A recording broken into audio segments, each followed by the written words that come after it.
It started on a Halloween night in a small town in upstate New York, the kind of town where everyone knew everyone else and the streets were lined with old brick houses and wrought iron fences. The leaves had already turned, painting the town in fiery oranges and reds, and a thin mist had settled over the streets. Kids ran around in costumes, laughing and squealing as they went door to door, their bags quickly filling with candy. Most of the town's adults stayed inside, watching over the night with a cautious eye, especially because of the old rumors about the Holloway house at the far end of Mill Street. The Holloway house had been abandoned for nearly 30 years. It was a three-story Victorian with peeling white paint, broken shutters, and a sagging porch. Stories about the place were whispered in hushed tones, how Mr. Holloway had disappeared one Halloween night, leaving his wife and daughter behind, and how the house had been left untouched ever since. People said strange lights appeared in the windows, doors would open by themselves, and if you stood too close, you could hear faint crying or whispers. The town kids dared each other to go near it, but most stayed away after dark. That Halloween, a group of teenagers, Alex, Jamie, Morgan, and Casey, decided they were going to spend the night at the Holloway house. They didn't believe in ghosts. To them, it was just another dare, another story to tell on social media. They carried flashlights, sleeping bags, snacks, and a camera, determined to document every minute of their night. They arrived at the Holloway house just as the sun dipped below the horizon, casting long shadows across the yard. The air was cold, and a thin wind rustled the dead leaves. Casey, the bravest, or perhaps the most reckless, pushed the gate open, and it groaned loudly. Alex shone a flashlight at the porch. The boards creaked under their weight as they climbed the steps. "Seriously, this place is falling apart," Jamie said, her voice echoing in the empty house. "I don't know why we're doing this." "Because it's Halloween," Morgan said, grinning. "This is exactly what Halloween is for. Ghost stories, scares, you know." Once inside, the house was even worse than they expected. Dust covered the floors, cobwebs hung from the ceilings, and the air smelled like mildew and old wood. Every creak of the floorboards made them jump. They set up their sleeping bags in the parlor, unpacked their snacks, and started exploring the house with their flashlights. The first hour was uneventful. They laughed at the peeling wallpaper, the broken furniture, and the graffiti some previous visitors had left behind. But as the night grew darker, strange things began to happen. It started with a whisper. Morgan, who was exploring the second floor, called down to the others. "Guys, did you hear that?" "Hear what?" Alex asked, thinking it was just Morgan messing with them. "It's like someone's whispering. It's faint, but I heard it." Casey laughed. "Stop freaking yourself out. It's just the wind, or maybe the old pipes." But then the whispers came again, louder this time, and unmistakably inside the house. They were incoherent at first, soft hissing, almost like someone mumbling, but they seemed to move through the rooms, circling them. The flashlight beams darted around nervously as the teens tried to locate the source. Jamie noticed a door at the end of the hall that none of them had seen before. It was partially open, and behind it the darkness seemed almost solid. "Guys, I think something's in there," she said, her voice shaking. Alex stepped forward, flashlight in hand. "It's probably just a closet. We should check it out." When they opened the door, they found an old nursery. The wallpaper was faded, but they could make out patterns of toys and animals. A crib sat in the center of the room, covered in dust, but what made them freeze was the rocking chair in the corner. It was moving, slowly, back and forth. No one was in it. Casey stepped closer. It's just the wind," he said, though his voice lacked conviction.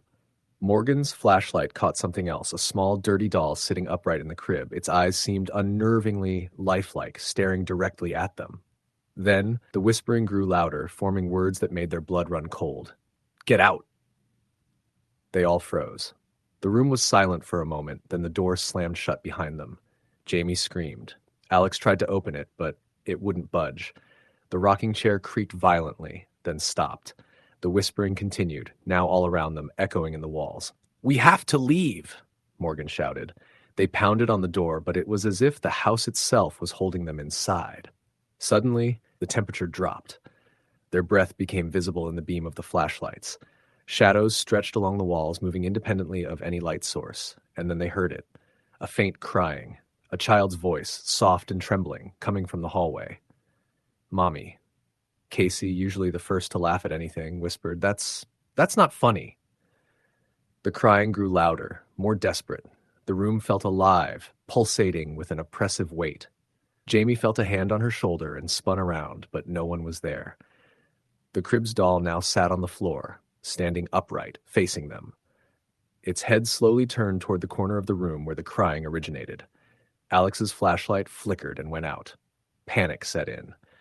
They scrambled to relight it, hands shaking. When the light came back, the nursery was empty. The crib was back in the center of the room, the doll inside it again.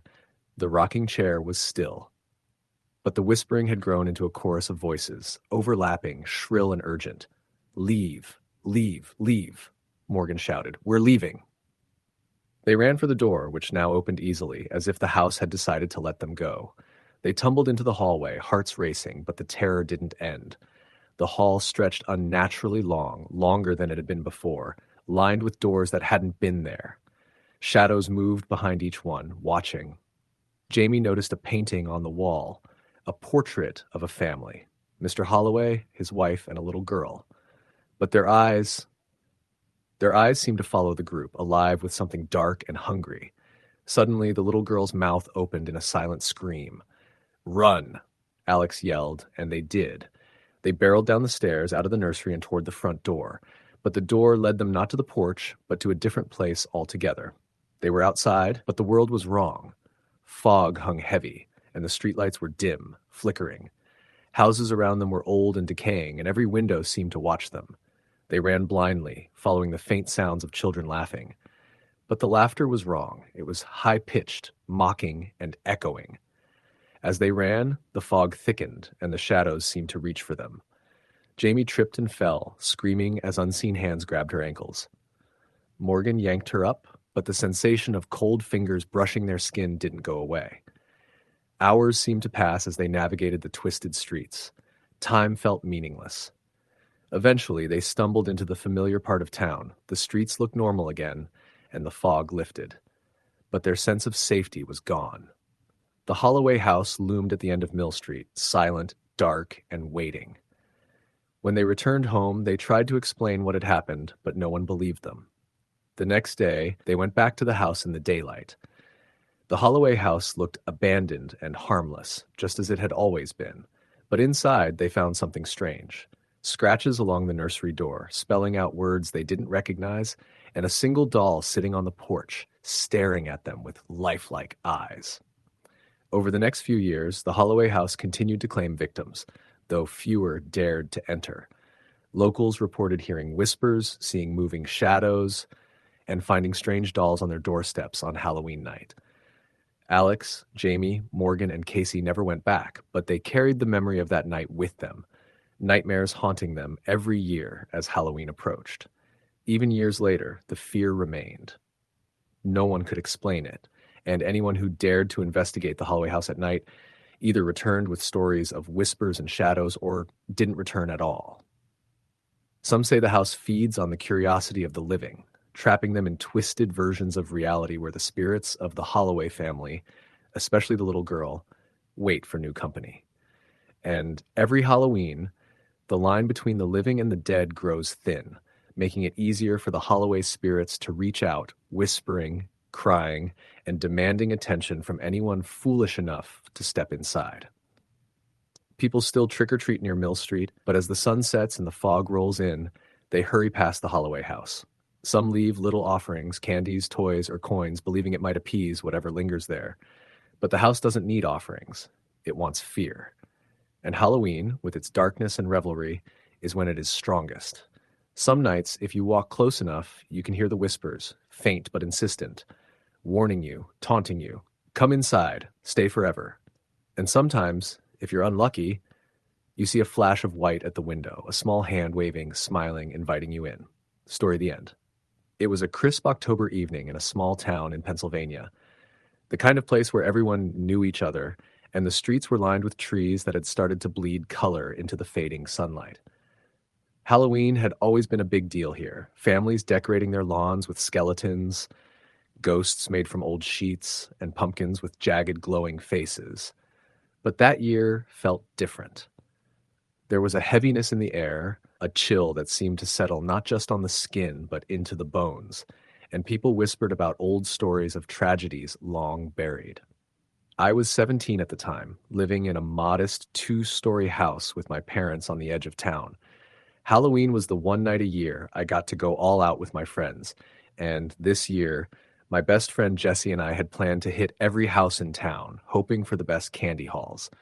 We'd been looking forward to it for weeks, texting each other about costumes and which houses were likely to give out the full-sized bars instead of the tiny candy pieces.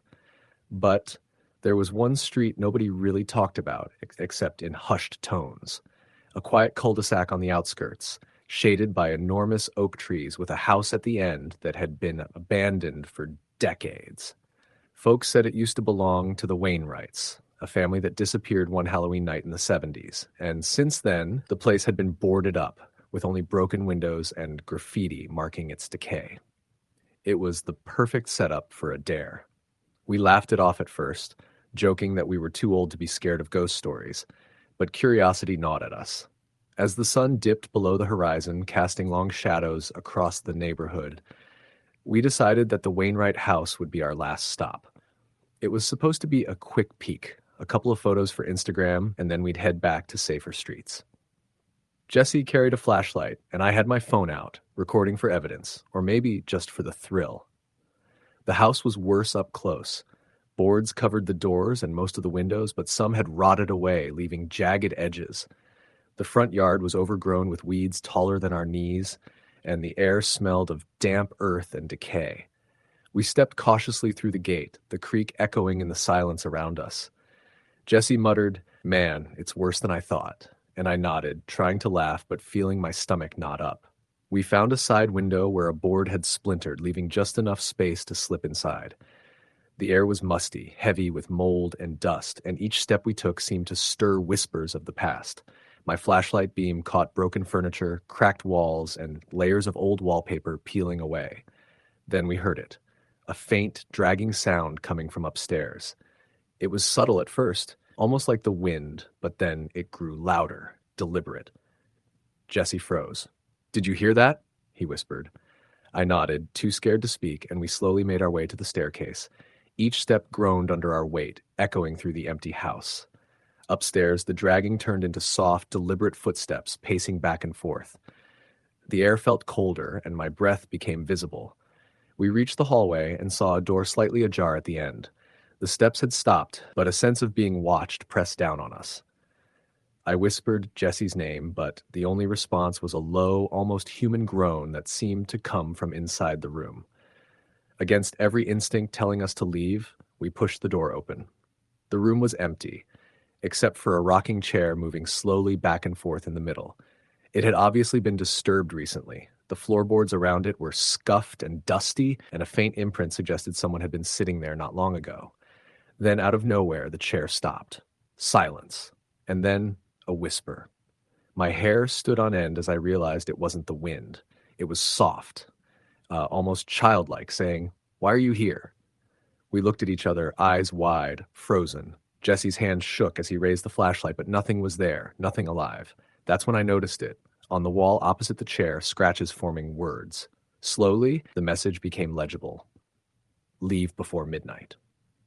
The air around us grew heavier, pressing down, and we heard it again, closer this time, footsteps pacing behind us, circling. Panicked, we turned and ran, stumbling down the stairs, crashing through the old door, and out into the night.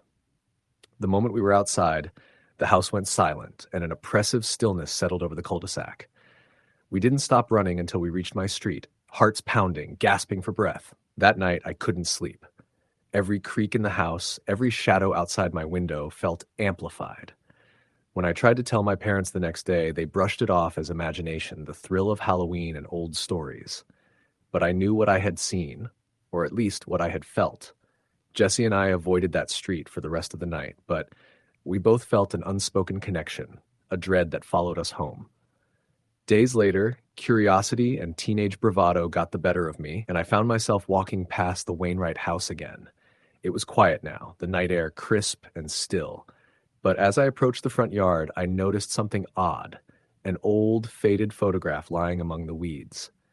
It was of a family, all smiling, standing in front of the house.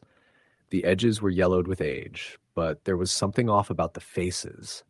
One of the children in the picture had eyes that seemed to follow me, black and hollow, almost pleading. I shivered and dropped the photo. That night, I kept thinking about it, unable to shake the feeling that we had interrupted something we weren't meant to see. As Halloween approached the following year, I learned from an old town librarian that the Wainwright family had been involved in something dark, rumors of occult practices, and warnings ignored by curious children. It was said that on the night they vanished, they had performed a ritual meant to protect the house, or perhaps themselves, from something that followed them. But whatever it was, it never left. And on Halloween, it seemed to stir. From that year onward, Halloween never felt the same. Friends who dared to enter the house reported sudden chills, whispers, and glimpses of shadowy figures. Lights flickered inexplicably, and some claimed to hear children laughing, then abruptly stopping. I moved away a few years later, but the story of that house never left me. Even now, decades later, whenever October rolls around and I see a lone, abandoned house at the end of a darkened street, I feel that same weight, the same insistence that some places should remain untouched, that some doors should never be opened, that some whispers should never be heard. Every Halloween, the memory comes back vividly. The creaking floors, the rocking chair, the hollow eyes in the photograph, the warnings scratched on the wall. And I remember that the night the Wainwrights vanished wasn't just a tragedy. It was a warning. Those of us who dare to peek into the past sometimes invite it back with us. Even now, I swear, when the wind blows just right, I hear it. The faint dragging of footsteps, a whisper calling my name, and the soft, almost childlike voice saying, "Why are you here?" Halloween will always be a night of costumes, candy, and fun for most, but for me and anyone who knows the story, it is a night that carries weight, a night when the boundary between the living and the dead is thinnest. And the Wainwright house, standing silent and decayed at the end of that cul-de-sac, remains a reminder. Curiosity can be dangerous, and some doors, once opened, can never be closed. No one has lived in that house for decades, yet every Halloween, neighbors say they hear music, footsteps, and soft laughter that drifts through the trees. Some claim to see shadows in the windows, faces pressed to the glass that vanish when approached. And those who've dared to enter speak of the cold that goes beyond the physical, the sense of being watched, of unseen eyes that follow every move. The town has tried to secure it, to board it up more firmly each year, but the boards splinter, the locks break, and the windows crack without explanation. Stories spread of people who left the street after sunset, only to find photographs of themselves placed on the front lawn, like the Wainwright family's photograph that first caught my eye. Always new, always warning, leave before midnight. It's tempting to dismiss it as legend, a story passed down to keep children away from dangerous ruins. But anyone who's felt it knows better.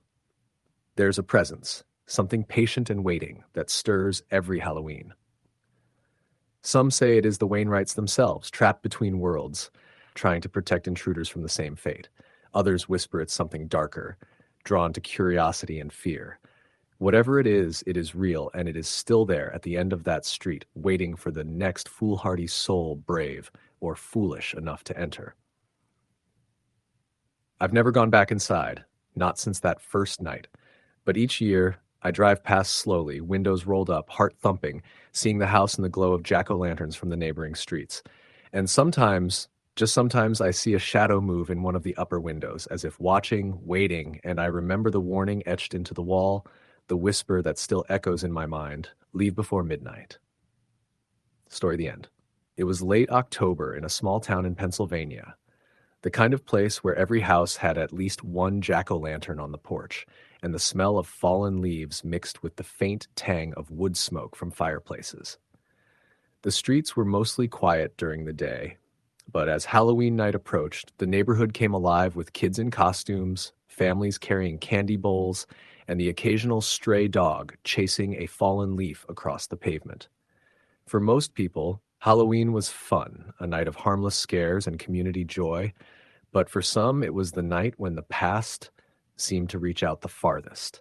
when the air carried whispers of things you weren't supposed to see. I had just turned 22 and had recently moved into a small two-story house at the end of Chestnut Street. It was cheap, older, and had the kind of quirks that made people assume it was haunted. But I liked it. I liked the creaking floors, the way the old radiator hissed in the corner of the living room, and the way the moonlight streamed through the kitchen window in the late evening. It was peaceful, mostly. That was before Halloween night. I had spent the day preparing for a small party with some friends from work. Just a few people. Nothing wild. I had hung up orange and black streamers, carved a pumpkin into a jagged tooth grin, and set out bowls of candy. Around 7 p.m., people started to arrive. There was Josh, my coworker who always wore a goofy costume no matter the theme, Sarah, my friend from college dressed as a witch, and Mike, the quiet guy from the office, wearing a simple skeleton mask. We laughed, drank a little, and told ghost stories, leaning in close in the dim light of the living room.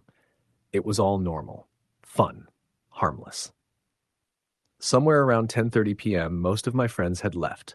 Trick-or-treaters had dwindled down to the occasional costumed kid, and I was left alone, tired but content, cleaning up the party mess. I didn't like being alone in the house at night, but I didn't think anything of it. That was a mistake. It started with the sound of a knock. Not at the door, not at the front door or back door. It was at my bedroom window. I froze. The window faced the side of the house, overgrown with shrubs, and the only person who could be there would be someone trying to scare me. I had lived in the neighborhood long enough to know that kids sometimes played pranks. I told myself that at least. My hands were shaking slightly as I walked over and peered out. Nothing. Just the dark silhouette of the trees and the faint glow of the street lamp down the road. I chuckled nervously and shook my head. "Okay, Halloween," I whispered. "You got me." I went back to the living room and started gathering the empty cups and candy wrappers. That's when I heard it again. The knock. Louder this time. And this time, it came from the basement. My house had a small basement that I rarely used except for storage, and I had left the door open slightly because I'd been moving boxes earlier. I stopped mid-step, straining to hear. There was nothing else, just a faint scratching sound, like nails on wood, coming from the stairs leading down. I told myself it was just a branch brushing against the house or the wind. The autumn wind was strong that night, rattling the trees and making the old siding groan, but the sound didn't stop. I gritted my teeth and went to the basement door. The stairs were dark, the single bulb overhead flickering as if it had been bothered by the cold draft. I switched it on. The basement was empty.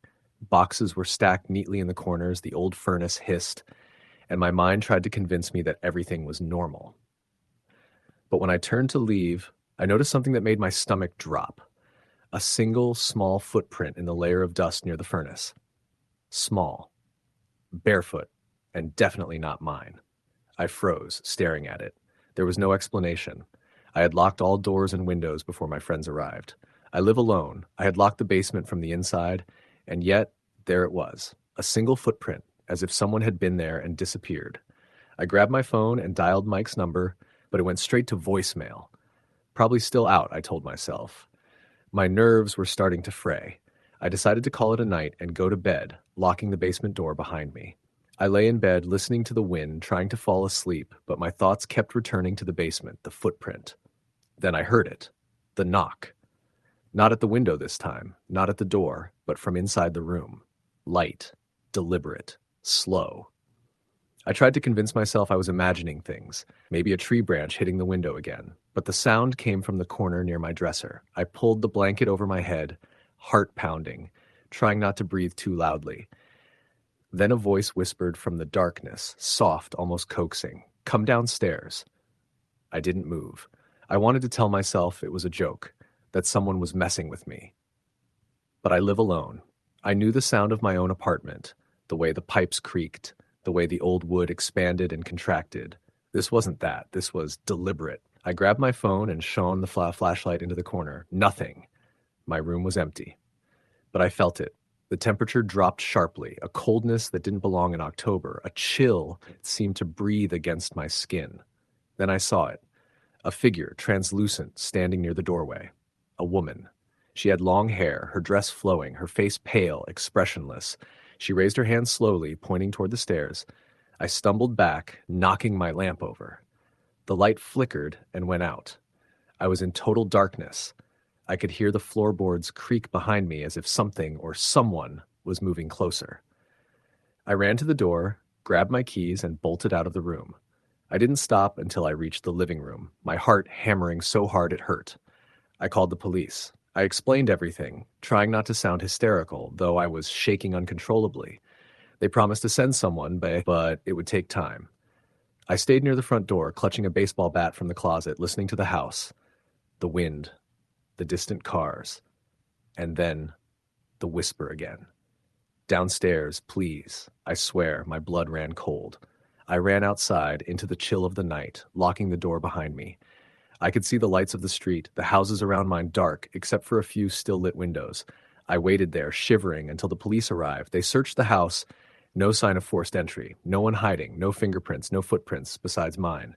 They didn't laugh or dismiss me, but they looked concerned, like they had seen something similar before.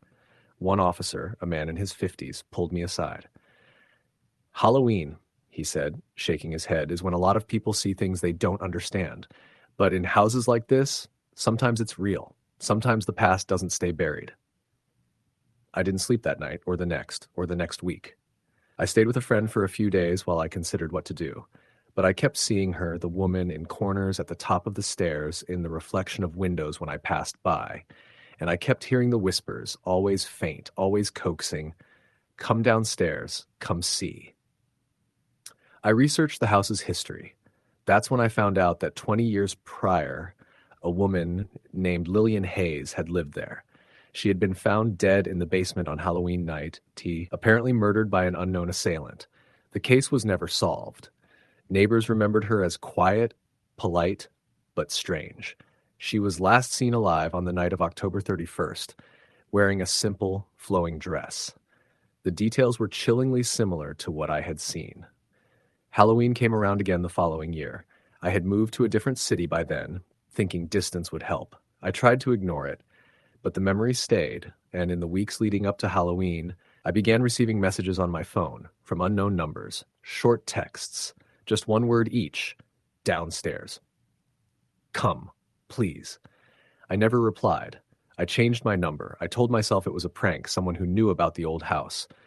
But the feeling of being watched never went away. I could feel it in any old house I stayed in during October, in the shadows that lingered longer than they should, in the floorboards that creaked for no reason. I started to realize that some things, some spirits, don't just vanish because you move. Some stay with you, waiting, watching, especially on Halloween. Years later, I sometimes drive past Chestnut Street. The house still stands, older now, paint peeling, windows dark except for the occasional flicker of light inside. I never go near it, but on Halloween night, when the wind rustles the leaves just right, I swear I can hear a soft knock on the window and a whisper, gentle, coaxing, carrying over the wind, "Come downstairs, please," and I know it's waiting for someone else. Story the end. It was late October in Maple Hollow, a small town tucked between miles of farmland and forest in upstate New York. The air had that distinct crispness that only comes right before Halloween, the kind that carried the smell of dry leaves and faint smoke from wood stoves. The streets were lined with jack-o'-lanterns, orange lights, and paper ghosts hanging from trees. Kids ran around in puffy jackets and early costumes, laughing as they tossed leaves at each other. To anyone driving through, it would have looked like the perfect American town preparing for the holiday. But that year, Halloween of 2009, was anything but perfect. I was 20 then, working nights at a small grocery store on the edge of town. My apartment was in an old converted Victorian home that had been chopped into 4 units. I rented the top left corner, Unit 3B. The building creaked constantly, but rent was cheap, and I didn't mind the odd noises. I'd grown up in Maple Hollow, so I was used to the quirks of old houses. My landlord, Mr. Klein, was an older man who lived downstairs. He was nice, always keeping the porch light on and the hallways clean. A few days before Halloween, he knocked on my door to ask if I'd be home that weekend. He said he wanted to host a small gathering for the tenants, a Halloween mixer, as he called it. I agreed, though I wasn't exactly a social butterfly. I figured I'd stop by for a drink after my shift. But things started getting strange 2 nights before the party. I got home from work around midnight, exhausted from unloading shipments. When I stepped inside, I heard someone moving around in the apartment above mine, but there wasn't supposed to be anyone there. The top right unit, 3A, had been empty for months. Mr. Klein had mentioned the last tenant moved out suddenly in the spring. He never explained why. At first, I thought maybe he was showing it to someone late at night, but when I asked him the next morning, he looked confused. "No one's supposed to be up there," he said, frowning. "You sure it wasn't the pipes or the wind?" I knew what pipes sounded like. This wasn't that. It was distinct. Footsteps. Slow, heavy ones that moved from one side of the room to the other. But I just nodded, pretending I believed him. The following night, I came home even later, around 1:30 a.m. I parked by the side alley, the one lined with overgrown bushes and half-broken lampposts. As I was locking my car, I noticed the light in the upstairs window flicker on and off. 3A's window. It wasn't the faint glow of a street light or passing car.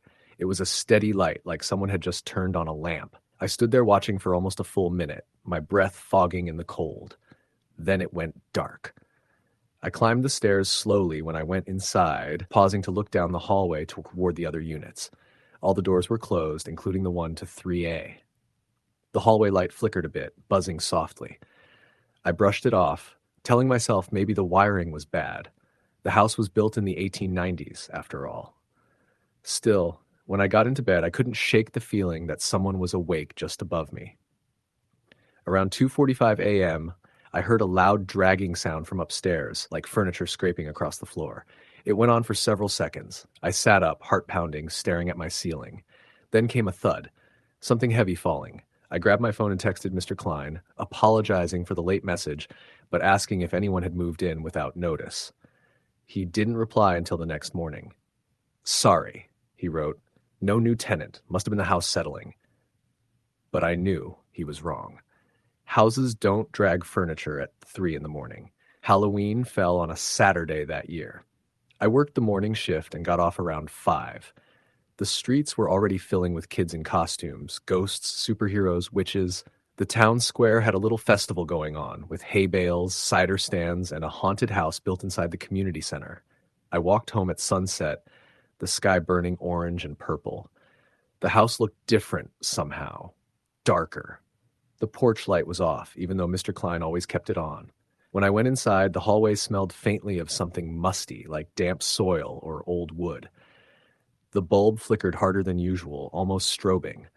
Mr. Klein's door downstairs was cracked open, so I knocked lightly and poked my head in. "Hey, everything okay?" He jumped a little, like I'd startled him. His living room looked messy, boxes stacked by the walls, papers everywhere. He rubbed his face and nodded. Yeah. Just getting ready for tonight? You coming by later?" "Sure," I said. "Around 8, maybe." He smiled weakly. "Good. It's nice to have people around this time of year." There was something strange in his tone, like he didn't mean it as small talk. When I got back upstairs, I noticed the door to 3A was ajar. Just a sliver, but enough that I could see darkness inside. I froze. The air coming from that room felt cold, colder than the rest of the hallway. I hesitated before walking closer, trying to listen. There was nothing. I gently pushed the door. It creaked open about an inch before it stopped, like something was blocking it. I felt a chill crawl up my spine and backed away.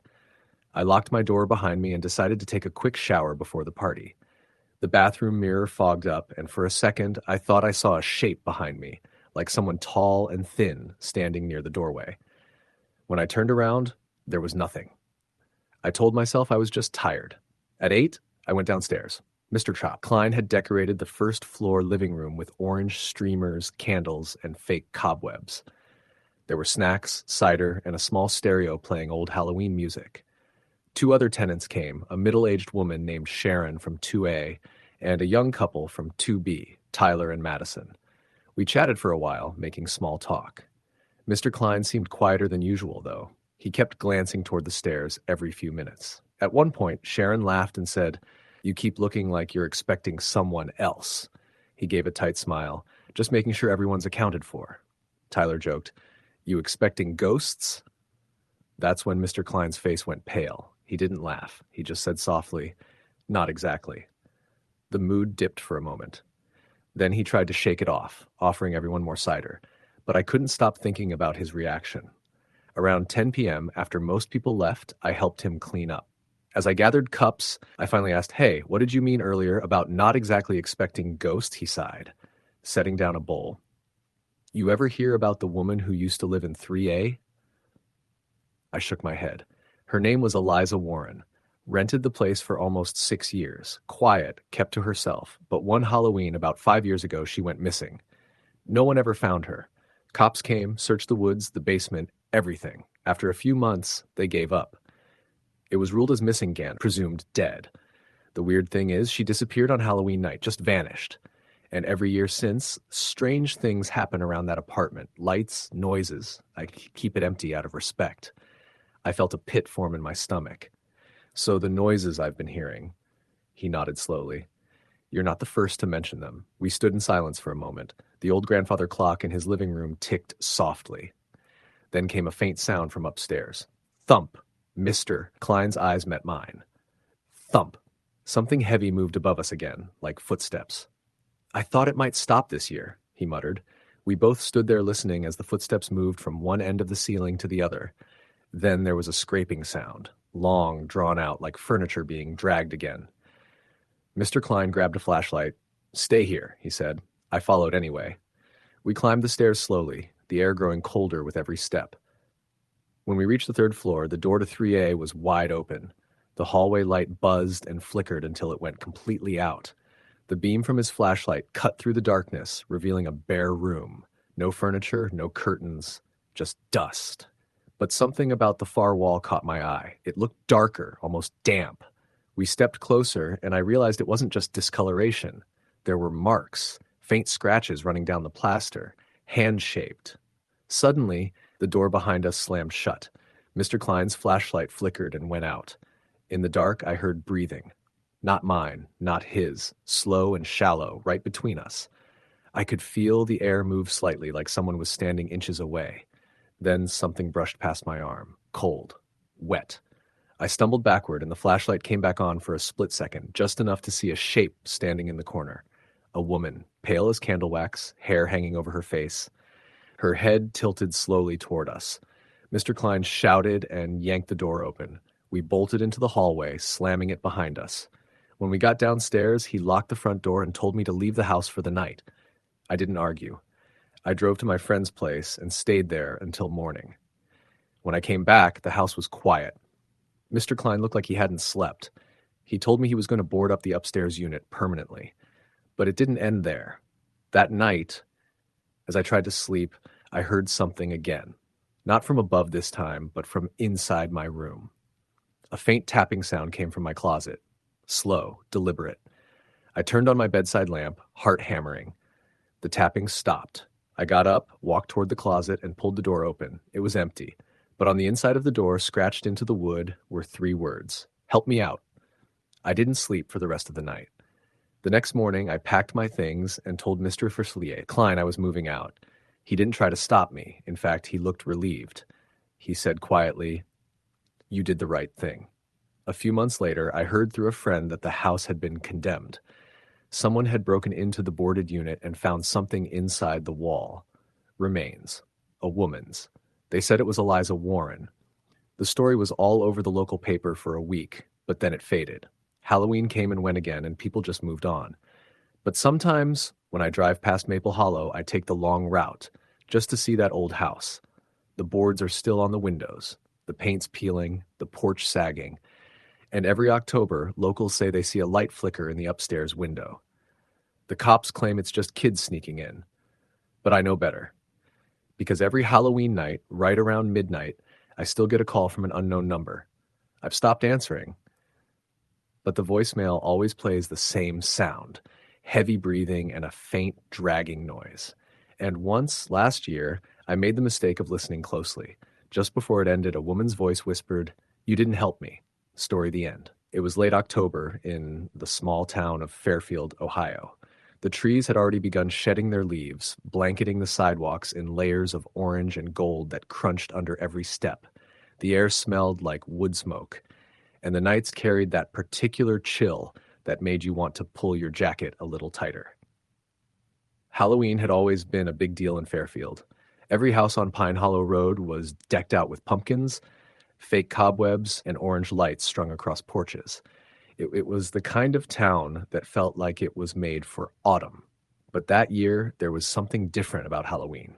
It wasn't just the weather or the decorations. There was a heaviness in the air, something people didn't want to talk about out loud. It started a few weeks earlier when an old Victorian house on the edge of town was finally sold after sitting vacant for more than 30 years. Everyone called it the Gardner House. Kids told stories about it being haunted, how lights flickered in the windows even though there was no power, and how sometimes if you walked past it late at night, you could hear a woman humming softly from inside. It was the kind of rumor every town had, but for Fairfield, it felt too close to the truth. The new owner was a man named Michael Turner. He was 32, quiet, recently divorced, and had just moved back to Fairfield after years away. He'd grown up here, but most people didn't remember him much. His plan was to fix up the Gardner house and maybe flip it. He said he liked old houses, said there was character in them. When he moved in, the neighbors watched curiously. Every day he worked on the place, scraping paint, patching the roof, cutting the grass that had grown waist high. By mid-October, the house didn't look nearly as terrifying as it once had. It looked lived in again, like it belonged to someone. Then, Halloween week rolled around. That's when things started to change. Michael had mentioned to his coworker, Ben, that he'd been hearing noises at night. At first, he brushed it off as the house settling. Old wood always creaked. But it was more than that. Sometimes late at night, he'd hear footsteps in the hallway upstairs when he knew he was alone. Once, he swore he heard whispering, two distinct voices coming from the living room. When he turned on the lights, there was nothing there. Ben laughed it off at first. "You sure it's not just mice?" Michael didn't think so. The sounds were too heavy, too human. A few nights before Halloween, he decided to stay up late and see if he could catch whatever it was. He sat in the living room with all the lights off, a beer in one hand and his phone recording on the coffee table. For a long time, nothing happened. The clock ticked quietly. Wind rattled the old windows. Then, sometime around 1 a.m., he heard it. Soft, deliberate footsteps coming down the stairs. They were slow and uneven, like someone dragging one foot slightly. He held his breath and watched the dark outline of the staircase. The air grew cold, so cold that he could see his breath fogging faintly in front of him. He whispered to himself, "Who's there?" The footsteps stopped. Then, from the darkness at the base of the stairs, a woman's voice whispered, "You shouldn't be here." Michael jumped up, turned on the light, and the room was empty. The stairs were empty, but the smell of something faintly sweet lingered in the air, like old perfume. He played back the recording from his phone the next day. The sound was faint, but it was there, the slow footsteps and the unmistakable whisper of a woman saying those exact words. By the time Halloween night came, Michael was exhausted. He hadn't slept properly in days. The noises kept happening. Sometimes it was laughter in the middle of the night. Sometimes the sound of something dragging across the floor upstairs. He'd started keeping a light on in every room. He almost decided to skip handing out candy that night. But the kids in Fairfield loved trick-or-treating, and he didn't want to be the guy in the creepy house who didn't participate. So he carved a pumpkin, lit it with a candle, and set it on the porch. By 7 o'clock, kids were running up and down the street, their laughter echoing through the crisp air. Michael handed out candy with a forced smile, though he kept glancing toward the upstairs window. Every time he looked up, he thought he saw something, like a shadow passing behind the curtain. Around 8:30, things started to quiet down.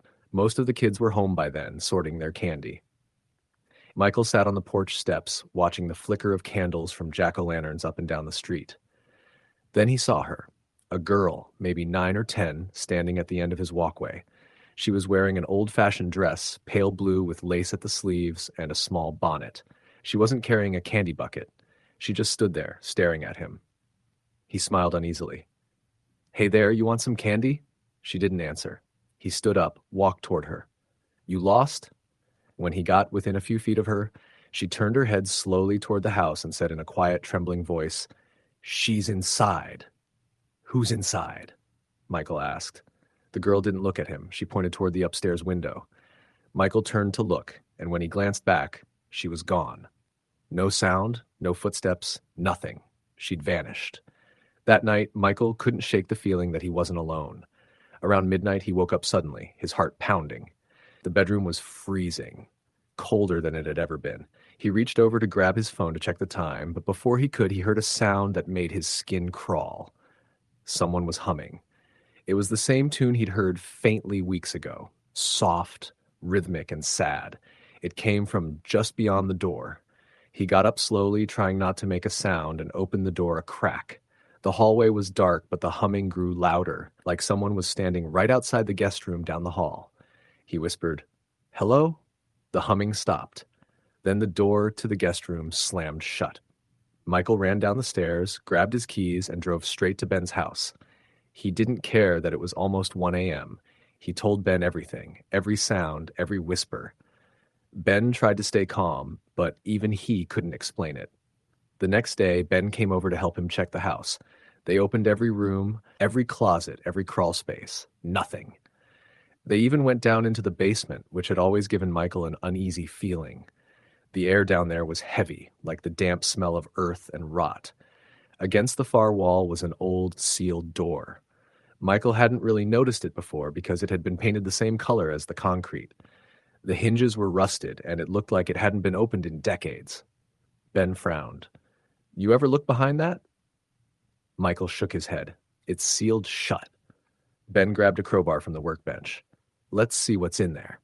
It took several minutes of prying before the old wood gave way. When the door finally opened, the smell hit them first. Musty, foul, like something had been rotting for years. Inside was a small, bricked-up room, maybe 6 feet wide. The floor was dirt, and in the center was a pile of what looked like old rags. But as their eyes adjusted, they realized it wasn't rags. It was clothing. Women's clothing. Old-fashioned, like the kind from the late 1800s. Ben crouched down, holding his flashlight closer. That's when he saw it. Something pale and smooth poking through the dirt. It was bone. They called the police immediately. The discovery made headlines in Fairfield. The coroner later confirmed it was the remains of a woman buried in what used to be a root cellar under the house. No one could identify her, but based on the clothing, she'd been dead for over 100 years. After that night, Michael couldn't stay there anymore. He moved into a motel while the investigation continued. He didn't even go back to get most of his things. But that wasn't the end of it. A few weeks later, one of the forensic investigators, a woman named Claire, was assigned to go through the remaining artifacts from the house. Among the items they recovered was an old locket found in the dirt near the remains. Inside was a photograph, faded and cracked, but still visible. It showed a young woman with her hair pinned back, standing in front of the Gardner house. On the back was an inscription, "To my dearest Ellen, forever yours, W.G." When Claire showed the photo to Michael later for confirmation, he turned pale. "That's her," he said. "That's the girl I saw in the window." Claire frowned. "The little girl?" "No," Michael whispered. "The woman, the one who told me I shouldn't be here." That night, Claire went home uneasy. The image of the woman lingered in her mind, the dark eyes and faint, sad smile. Out of curiosity, she looked up old newspaper archives for Fairfield from the late 1800s. That's when she found it. An article from 1891 about a woman named Ellen Gardner, wife of William Gardner. According to the story, Ellen had disappeared one night shortly after Halloween. Neighbors claimed she'd been seen arguing with her husband in front of their home. He told everyone she'd run away. No body was ever found, and William eventually left town. But the locals back then whispered that he'd killed her and buried her under the house. The Gardner house. The next morning, Claire called the department to share her findings. But when she arrived at work, something strange happened. Her office door was open, though she'd locked it the night before. Inside, the files from the Gardner case were scattered across her desk. The photo of Ellen Gardner was missing. She asked the others if anyone had been in her office. No one had. That night, she couldn't sleep. Around 2 a.m., she woke up suddenly, feeling that same cold that Michael had described. She turned on her bedside lamp, and there, on the chair across from her bed, was the missing locket. The clasp was open, and the photograph of Ellen Gardner was gone. She left Fairfield the next day. The Gardner house was declared a historic site and sealed off for further investigation. But locals said they still saw lights flickering in the windows sometimes, especially around Halloween. And if you walked by late at night, some claimed you could still hear a woman humming softly, her voice carrying faintly through the wind. Michael never returned to the house. He sold it as is to a historical preservation group and moved to Columbus, trying to start over. But he never stopped having nightmares about it. In his dreams, he was always back inside the house, standing at the top of the staircase. The light flickered, and the air was freezing.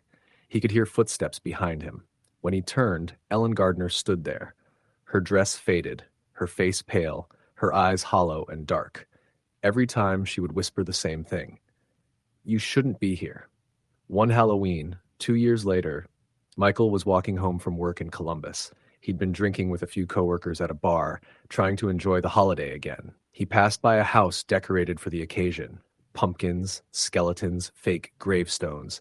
Kids ran laughing down the street in their costumes. But among them, he saw her, the same little girl in the pale blue dress.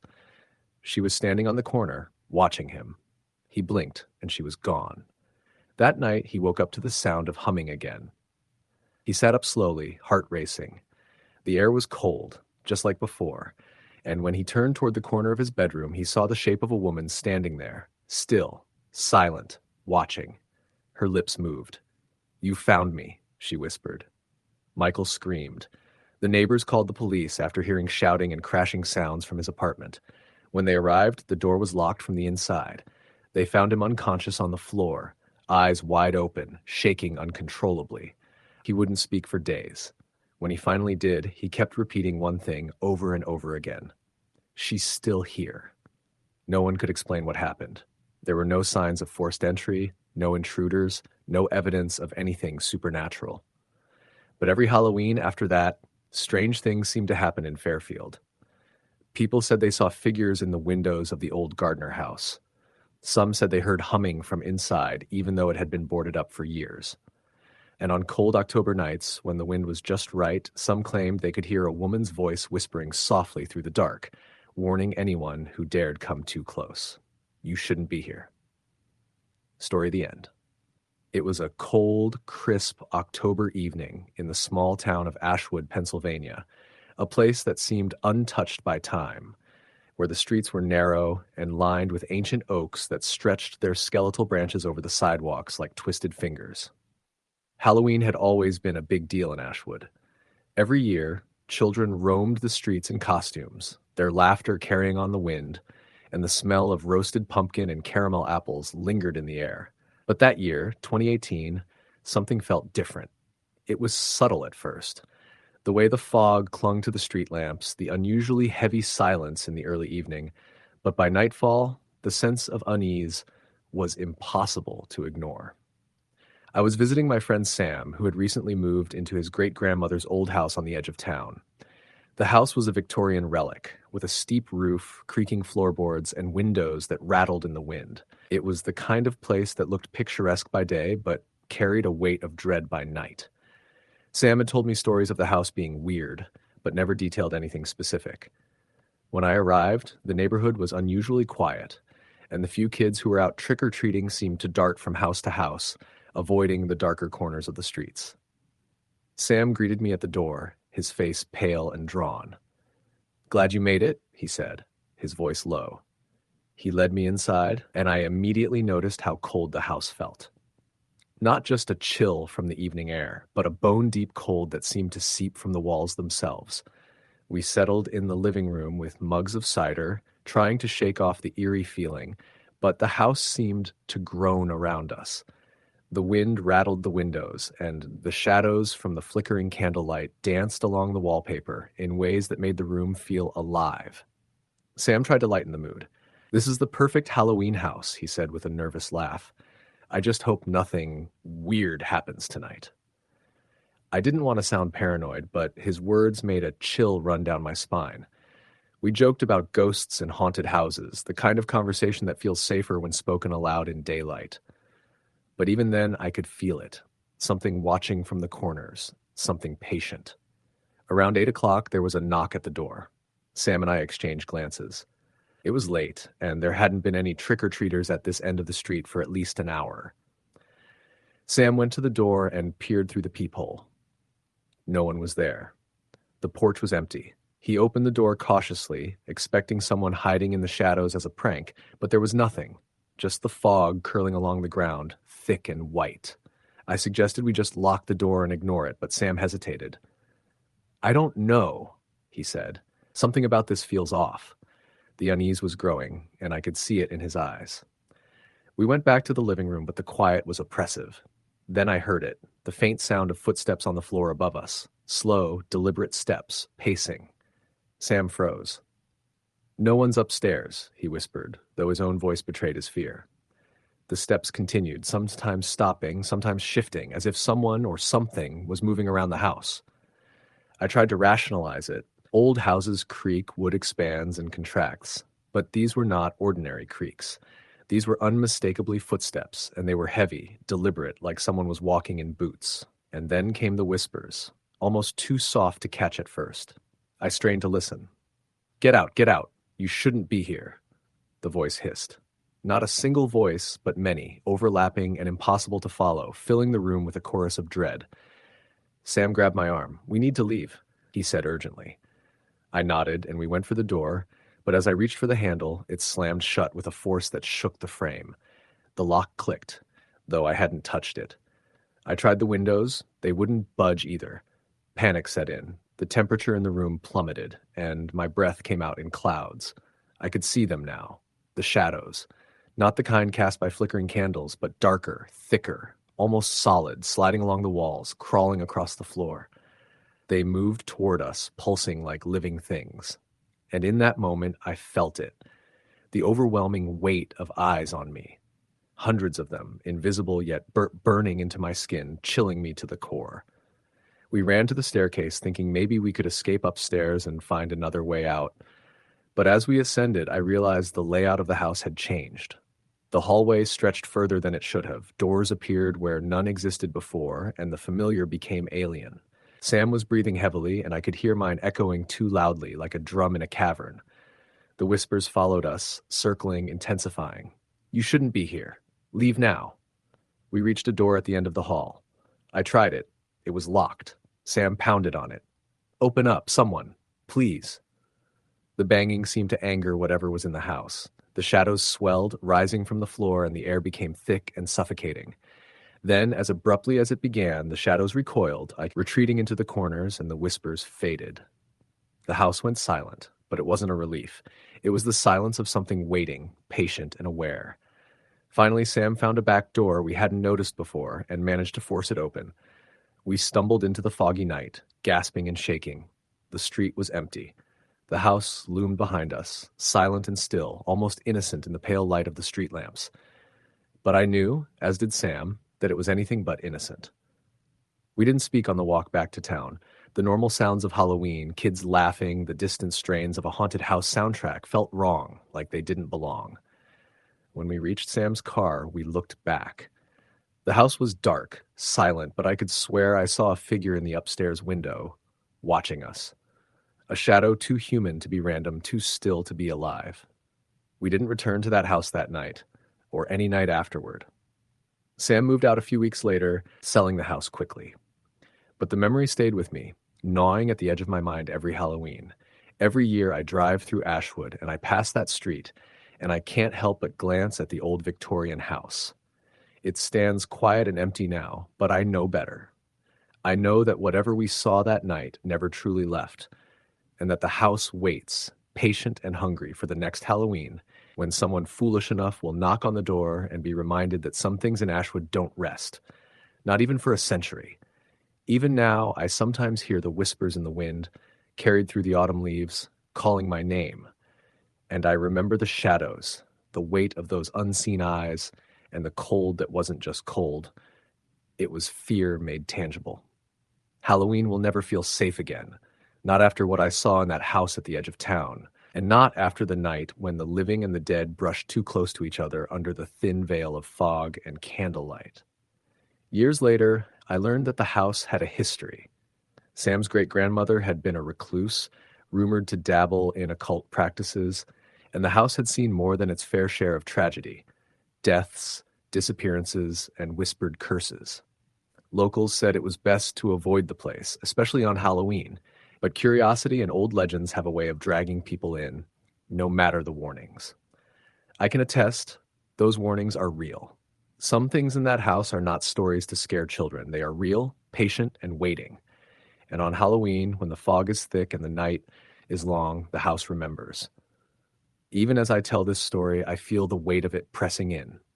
I can hear the faintest creak behind my own walls, the whisper of footsteps that shouldn't exist, and I know that some part of that house, some fragment of its darkness, followed me out into the world. It isn't gone, and it will never be gone. The fog rolls in earlier each year, and the air smells faintly of roasted pumpkin and something metallic, something older. And each Halloween I feel eyes on me again, waiting, patient, as though the house itself and whatever it shelters is merely biding its time until the next foolish visitor arrives. Story the end. A wind howled through the skeletal branches of the ancient oaks, their twisted limbs clawing at the moonlit sky. Beneath their gnarled shadows stood the old Whitmore house, its sagging roof and boarded-up windows a testament to years of neglect. Yet, on this particular Halloween night, the house seemed alive, pulsing with an energy that sent shivers down the spine of anyone who dared approach. The air was thick with dust and the scent of decay. The walls, once adorned with portraits of stern-faced ancestors, now bore the marks of time, cracked paint, peeling wallpaper, and the occasional scurrying of unseen creatures. In the grand foyer, a chandelier hung precariously, its crystals catching the faint light that filtered through the grime-covered windows. It's here that the Whitmore family had once gathered, generations of them, to celebrate the harvest and honor their ancestors. But that was before the tragedy, the night the youngest Whitmore, Eleanor, had vanished without a trace. The TSLK whispered of her disappearance, some saying she had run away, others claiming she had been taken by the spirits that haunted the land. But no one truly knew what had happened to Eleanor. Years Patey and the Whitmore estate fell into disrepair. The family moved away, and the house was left to the elements. Yet, on every Halloween night, the lights in the windows flickered to life, and the sound of faint music drifted from the broken doors. This Hallow's no different. As the clock struck midnight, a lone figure approached the house. Cloaked in a dark coat, the figure moved with purpose, their footsteps silent on the overgrown path. They paused at the threshold, hand hovering over the rusted doorknob. Taking a deep breath, they pushed the door open. Inside, the eye a musty, and the floor creaked underfoot. The figure moved cautiously, their eyes scanning the room. In the center of the foyer stood a large mirror, its surface tarnished with age. As the figure approached, a faint reflection appeared, first a blur, then a clearer image. It was Eleanor, her face pale and eyes wide with fear. She mouthed a word, but no sound escaped her lips. The figure stumbled BK, heart racing.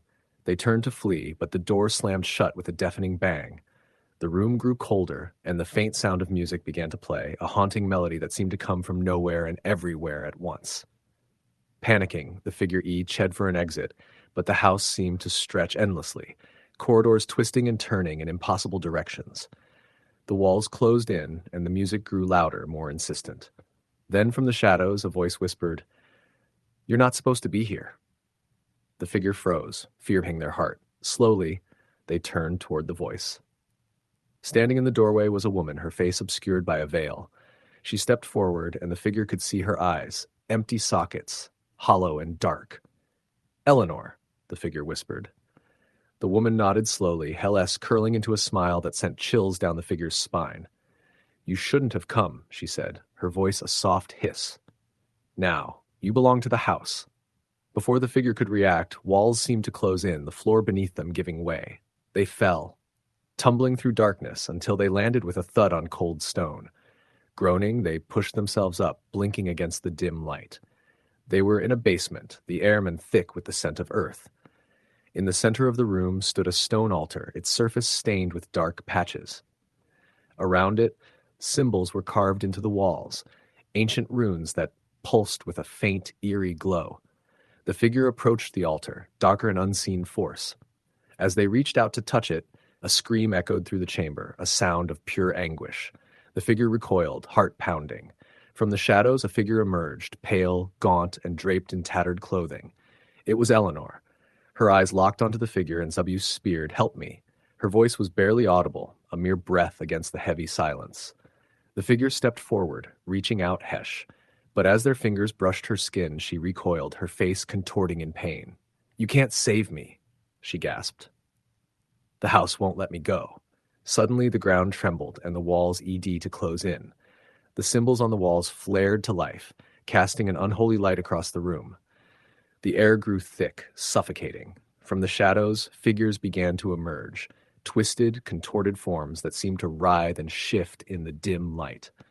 The figure turned to flee, but the room seemed set endlessly, corridors twisting and turning in impossible directions.